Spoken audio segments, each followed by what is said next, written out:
And speaking of cheating, you have some experience with this in your main job, I think. I do. So hot topic in the baseball world, and I know we don't talk about baseball pretty much ever here on the podcast, but you know what? We don't have a damn guest, so we're gonna talk about baseball just a little bit. But cheating is a major hot button topic here in the Major League Baseball. And I thought that this would be fun to explain because many people listening to the show don't have any clue what is happening. Like they know there's a huge issue probably. I've been tweeting about it. So, you know, but they don't know what it is or what sticky stuff is. So let me just give this explaining in gaming terms. Sticky stuff. So this sticky stuff is it's something you put on your hand. Think of, I don't know, the bowlers use dry hands because you get sweaty hands when you bowl. You can rub this cream on. It keeps your hands dry, so you don't have to worry about as much of the ball. You'll have grip on the ball the whole time. Think about it that way. Some guys have extra sweaty hands. They use the firm grip or whatever to make sure that their hands don't sweat and they can grip the ball. There's two problems with this. One, weather. So the weather varies wildly, and it's outdoors. Actually, some stadiums are indoors. It's super dry, like Arizona, and there's places outdoors in Colorado where the air is crazy dry, and you're high up in the mountains, so the air's thinner and the ball flies a little bit farther. So as pitchers, we want consistent feel of baseballs. Now the issue is baseballs are quote unquote rubbed up. A pearl is a ball that comes right out of the box. It's literally just the white ball with it's like leather that's kind of slick. It's not grippable. So what they do is they take this stuff called Mississippi mud. It's literally prepared dirt with water in it, and it comes in a jar, and they literally, there's either bat boys or there's someone at the field that's sitting there for hours and filling up a bag with like 100 balls for the game. Right. So if those balls sit in there in either a dry room or a humid room, they're going to feel heavier or moist from being in a damp place, or they're going to be super chalky. So that mud just dries just like the field dries with the sun beating on it, and they have to spray it down with water, which they do all the time. The ball does the same thing. I'm a pitcher. We want to be able to throw the damn ball and have the ball feel the same every single time we go out, whether we are in Arizona or in Colorado or in New York. Yeah. We were like, okay, this is our one piece of equipment that we need to have control over. And it's a little bit about not hitting guys. It's a little bit, but it's mostly about, I want to throw the ball where I want to throw it because I want to throw it right down the middle and give up homers. I hate it. Yeah. I mean, especially if you, I'd imagine, I obviously don't pitch professionally, but I would imagine for any breaking ball, you would want a consistent feel for friction. Maybe all you did was like a fastball. Maybe that wouldn't matter as much, but if you wanted to break, I would imagine you need fastball. So fastball is important. Breaking ball most important. Changeup and sinkers and things that you want to lower spin on. Yeah, you want it actually slicker. So guys would use Vaseline and try that to get it go the other way. Sure. This is universal, like for forever. There's a joke about it in Major League where he's like, just put some jalapeno and get the nose running and blah, blah. Like this is. Oh yeah. That's a reference to like putting something on the ball to make it move the way you want it to move. Like exactly. That. It's like, it's literally just part of the game. So there's a rule in the books that says you cannot put any foreign substance, something that's not supposed to be on the ball to help it in any way. So what has happened recently is we have science. We've realized that spin rate on a ball, the faster your ball spins, the more consistently it breaks. So if you have a really fast spinning breaking ball, it breaks a lot. If you have a really fast spinning fastball, it usually defies gravity a lot. Yeah. If you have a really slow spinning breaking ball, it goes with gravity a lot. Fastball, it goes with gravity. So that's a sinker, and you want the four-seam fastball to be ride. So you want basically to miss barrel angles. So basically, hitters are just trying to match their bat to the angle at which the ball is coming into the zone. That's really all it is. That's the physics of baseball. And your pitchers are trying to mess that up with the movement of their pitches.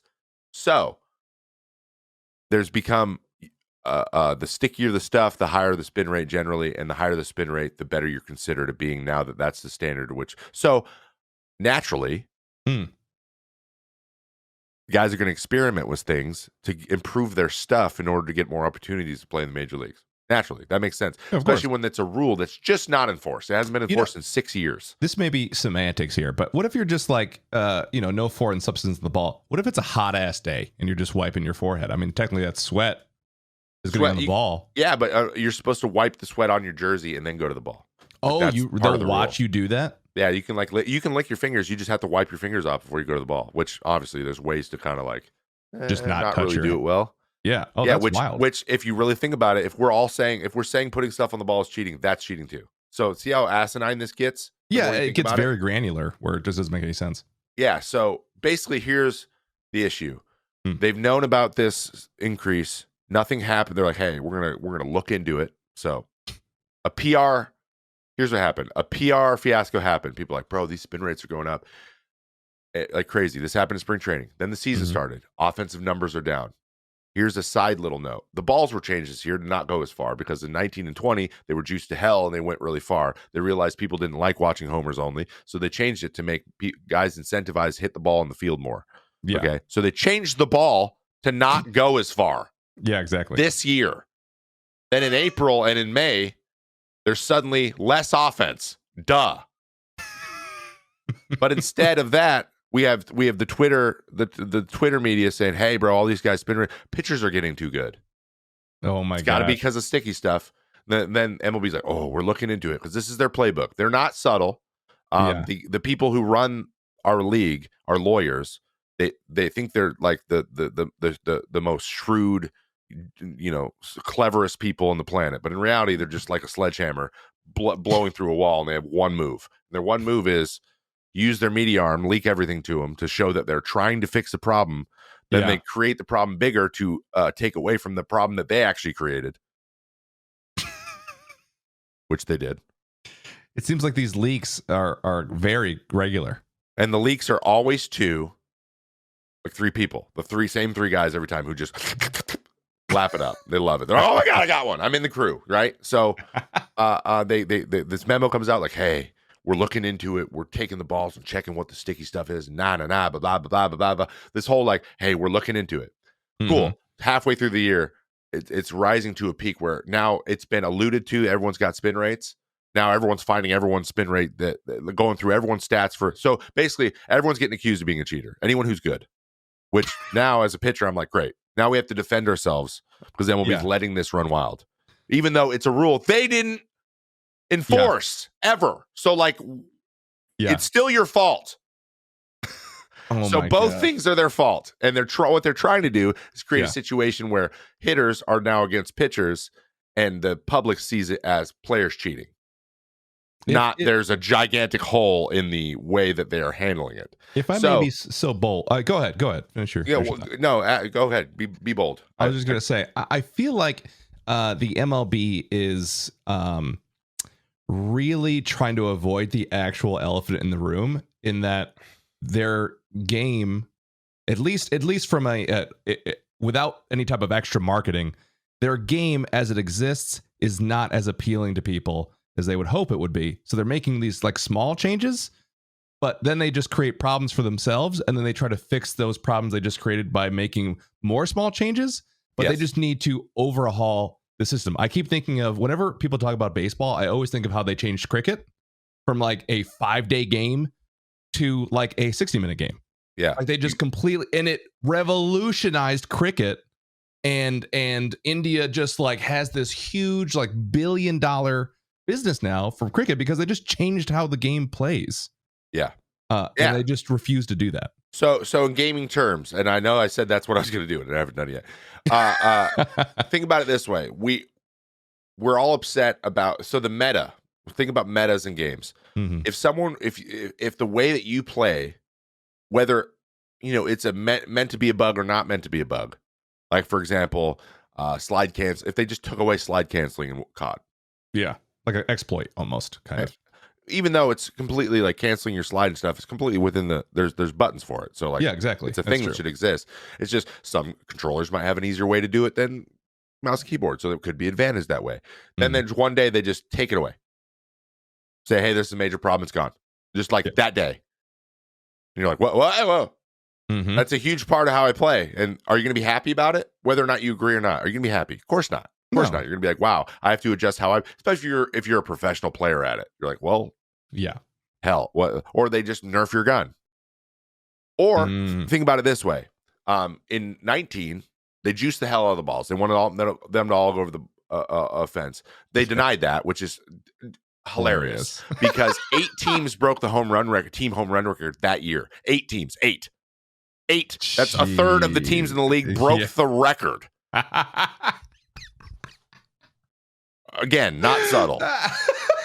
So I'm like, they denied it, and then this year, like, hey guys, we deadened him. Like, what'd you deaden him from? I thought you didn't juice him. Like, it's just, this is constantly what we're doing. So imagine they nerfed your gun, but then denied that they did it. But it's obviously nerfed. Oh my gosh, yeah. So like outrage. Now you don't know if you should change or not. You know what I mean? You're like, what? You just feel like you're out of, you have no control. So that's where the frustration comes. And then so this whole sticky stuff thing happens. We all agree there's an issue. Like if the whole community is like, this is the issue, but that issue, like they don't agree or they don't want that issue they don't want to address that issue because it might be their problem. Yeah. Then they create some sort of issue that's your problem that's you need to solve, which is the everyone's cheating narrative, which is it's insane because there are some people that are straight up like, honestly, I'm like, wow, I should have tried more sticky. I didn't try this stuff. I didn't know this was going on really to this. I didn't know this was even possible. I could have done this. Yeah. Everyone was cool with this. All right. Everyone was cool with this. Right? It's just pine tar all over everyone's hat. And just like, what? Like, whoa, hey, and then they go, hey, you have 6 days to figure it out. So there's guys who've been playing since they were 16 years old, right? That were like that have had all this technology and like, to show them that they're good. And they were leaning into all the things they did well and like trying to maximize their stuff to get drafted and then get to the big leagues and get an opportunity to play because that's the playing field. And they knew that, there's probably going to be no consequences for adding this to your repertoire, like adding this to the thing you do. And then suddenly they're like, and here's the rug under you. So here's the way it was supposed to be handled. Hey, at the end of this year, we'll figure it out. We'll get attack your ball because position players also or like sometimes have a little bit of sticky stuff, and catchers have a little bit on their. How is that not the most obvious solution? Is to just change the chemistry of the ball because it takes time and money. The same way that like getting people to watch the game. Maybe not blocking out entire regions of the country to certain games would help more people watch them. But that whole dynamic is a huge part of the huge TV deals they sign. So that's a non-starter. They're like, we're not going to touch that, even though that would solve our problem much, much, much better. We're going to keep saying this problem exists, and then we're going to do whatever the third or fourth best option is because it's less effort and money on our point, and the players then have to front the burden. So that's the strategy. It's every single time. It was that in COVID too. We had an argument, whatever, and they're like, blah, blah, blah, 60 games. We're not going to go. We kept going back. Hey, we'll play 90. Hey, we'll play 85. Hey, we'll play 80. Hey, and then we got to 60. Like, oh, okay, yeah, we can do 60. We're like, you wanted 60 the whole time. None of this was. And they got the public narrative on players don't want to play. Yeah, that clearly worked. I remember you getting a lot of hate for that. Exactly. Yeah. So what I'm saying is the narrative's constantly being controlled because there's a media arm literally owned by the MLB called MLB TV, which is let me just be very clear here. Everyone who works there, I love interacting with. I love doing stuff with them. I love doing their shows. I love hanging out. I love doing I love coming on shows and talking to people. I love it, and it's no one's fault. It's just the strategy it is. It's just important that the narrative is being talked about the other way. So I'm using this as an example, but in terms of like the meta, like they're taking away our ability, our competing meta that a lot of people say, hey, this is how I compete, and this is actually keep me on a level playing field. And they've created the narrative that we're actually on a higher playing field than hitters because sticky stuff is making the offensive numbers. That's the proof they're putting out. When in reality, the biggest cause is probably the balls being changed again arbitrarily from year to year because the balls are different every single year. Instead of just saying, hey, we're going to stop caking on dirt. Mississippi mud. I think eventually too, and here's my solution. Everyone's like, well, what's your solution then? There needs to be a quote unquote tacky, not slick, just something that's tacky, something that's perceived as you can grab it and there's some friction and you can throw the ball and that's what goes on the ball. And it's either you rub them up like that or you provide a little tiny little tin of something that's really low stick, but it's something. And that's the standard. And you can only use that.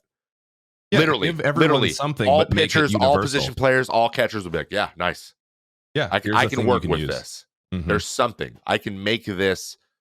I can get this to a level where I can grip the ball. And though I maybe not have the grip I had before, you're not just like, kicking my legs out from under me either. Yeah, everyone's on the same playing field and you've acknowledged that the ball isn't ideal and you've given everyone a tool to solve it. However, effective that tool is, can come up later in debate, but at least everyone has the same thing, same playing field. Exactly. Same playing field. And now, instead of saying, hey, halfway through the season, we're going to do this to you, hang with them. We'll fix it later is basically what they're saying. And it's just like, of course, pitchers are mad. But when pitchers get mad, everyone thinks that's an admission of guilt. Yeah. So you see how this is like a lose-lose? It's very, very frustrating, and there's very little control. But if you focus on the things you can control, like I've been honest. I told every pitcher, I'm like, hey, if you get a ball that's dirt or like chalky and you can't grip it, throw it out. Like, be like, nah, this one's not good. Nah, this one's not good. Nah, this one's not good. Nah, this one's not good. And just keep doing it until you get one, because that's the only control you have. You have control over what ball you want to throw. That's it. If you have to throw 8 out in a row, do it. If you feel like you need to do that, do it. And if that slows down the game that they're frantically trying to make shorter, then so be it, because it's not our fault. They're not going to fix the balls. They're not going to address the problem. Just show that we need the problem addressed. It's my job. I'm out here working my ass off, and I want to have a comfort level that the hitters have when they put sticky shit all over their bat in order to grip it. Yeah, exactly. I want to have a standardization of my equipment so that I can feel comfortable getting my job done. That's all. That's all we're asking. So that's where we're at, and it's just super frustrating. You see a lot of people getting really frustrated about it, but at the end of the day, it's just going to be, we're going to have to find a way to fix it. And I think I've already seen the last couple of days, guys are just like, oh, this is fine, don't worry about it. It's just I'm that whole like narrative driving, like it's just not honest, and it's not what it is at face value. It never is, and that's the playbook. And so, but the issue that it actually is nowhere close to what the fact, even remotely comparing it to steroids, is hilarious to me. Like, it's not even. It's just like, come on, the same thing. We're not enhancing. First of all, steroids are bad for you. You don't know if pine tar causes cancer. You don't know. Well, evidently, you just got rid of COVID, so I think there's a bunch of laxing COVID rules coming up too. Just coincidentally at the exact same time. It's almost as if we're getting a bone thrown to us. I don't know. It's interesting, but that's the baseball cheating scandal. I went way off on it, but I just needed people to know. I thought it would be interesting. People think about it, but we can talk about something. There's no way that we saw explaining the baseball cheating situation in the script, and you weren't going to talk about it for a while. Yeah, I also wrote that in there, so not going to happen. Of course.